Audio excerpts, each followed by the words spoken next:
The Death Note manga series ended in 2006, concluding with Light Yagami finally being caught as Kira. Many, including myself, assumed that it would be difficult to have a follow-up to such an iconic manga, with an equally iconic protagonist. Death Note concluded without any loose ends. It was hard to imagine how a new story could be told within this universe which would match the standard of the original manga. On February 4th, 2020, the duo of Tsugumi Ohba and Takeshi Obata, the masterminds behind the story and art of Death Note, released a 87-page one-off special chapter. This chapter features a new protagonist called Minoru Tanaka, who happens to obtain the Death Note. What is fascinating is how this short story tells a tale of a character who uses the appeal and the allure of the Death Note's abilities to blackmail or entice the leaders of the world's most powerful nations. I want to compare the new protagonist Minoru Tanaka to the infamous Light Yagami, and give my opinion on whether or not this one-shot is worth checking out.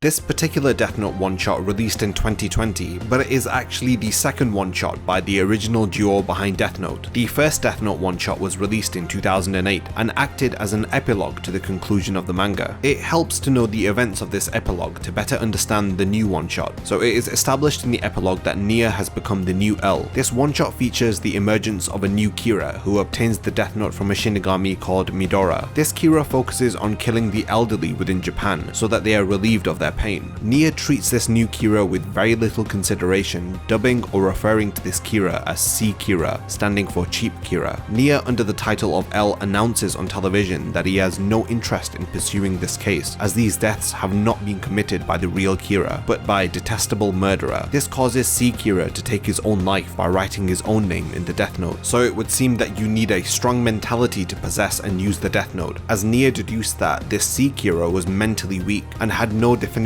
purpose to his actions when compared to how Light used the Death Note. Now in 2020, this new one-shot follows up with Ryuk visiting the human world 10 years after the events of Death Note. Ryuk is bored and wants to find another human who will entertain him like Light did, and will continue to provide him with apples from the human world. He presents the Death Note to our protagonist Minoru Tanaka, who understands that this is the tool that Kira used to bring about a new world, one without injustice. He mentions that in this day and age, Kira will not be as successful considering the improvements in technology and the increased levels of surveillance in public areas. Hacking police computers or posting about your intended actions as Kira can be traced back very easily thanks to the technological advancements of this modern age. Ryuk asks Minoru if he can follow in Light's footsteps and continue what he started. However, what is fascinating is Minoru does not intend to use the Death Note to kill people. Instead, he requests for Ryuk to return after 2 years, where he will reveal what he intends to do with the Death Note. Minoru Tanaka, like Light, is an intelligent middle school student. He consistently performs well in his IQ tests, ranking as one of the best in the country, but despite this he performs poorly in school examinations, whereas Light was the best in his school at all of his school subjects. Light felt like he had no challenge from the work he was studying at school, but Minoru excels in his ability to solve problems and puzzles, as well as devising plans. The main difference between Minoru and Light is their morality. Minoru mentions that the actions of Kira are taught about in school, discussing the morals and ethics behind Kira's philosophy. Many disagree with the actions of Kira, but the proof of ending war and decreasing the crime rates across the world refute the questioning of the morality behind Kira's philosophy. Minoru finds it morally wrong to use the Death Note to kill people. He has no interest in becoming the god of a crimeless world. Instead, Minoru devises a plan to sell the Death Note to the highest bidder. He does not care for what purpose the Death Note will be used for as long as he receives payment for it. The way that Minoru goes about selling the Death Note and receiving the money without getting caught is gripping and well thought out. It reminded me of the intelligent planning and scheming in the original story. The protagonist has a totally different goal in this one-shot, but it is executed similarly to Light's careful and methodical planning. This is what makes this one-shot a very interesting read. This 87-page chapter also revisits some of the old characters from the original story. We get to see members of the Kira task force as well as seeing an adult version of Nia. In this one-shot, Nia seems to be a lot more invested in the actions of this Kira. The moment moment that Nia learns that the Death Note is up for sale, he becomes immediately interested in catching Kira. He refers to this new Death Note owner as A Kira, which stands for Auction Kira. I love seeing Nia trying to deduce how you could catch this Kira, from trying to create a Shinigami detection algorithm for surveillance cameras, to tracing the flow of money from the buyer to the seller. It is a great reintroduction to a classic Death Note character, which kept this one-shot feeling nostalgic and very interesting. The one-shot was received very favourably. The chapter was trending worldwide on Twitter on the day that it was released, due to featuring Donald Trump and the President of China as the potential bidders for the ownership of the Death Note. I've always felt pretty protective over Death Note. As much as I love it, I felt strongly against continuing the manga. I believe that Death Note's ending is very satisfactory, and reintroducing another Kira would get old pretty quickly. I love how this one-shot features a protagonist who acknowledges the intelligence, dedication, and commitment of Light for his cause. But Minoru also accepts his limitations and declares his opposition to Light's actions. I love that we didn't see a protagonist who wanted to be the next Kira. Instead, we have a character who used the Death Note in a way that none of us readers were expecting. The story has a crazy twist at the end, and I don't want to spoil it, so I highly recommend that you check it out. If you enjoyed this one-shot and would like to see more Death Note stories, then let me know in the comments.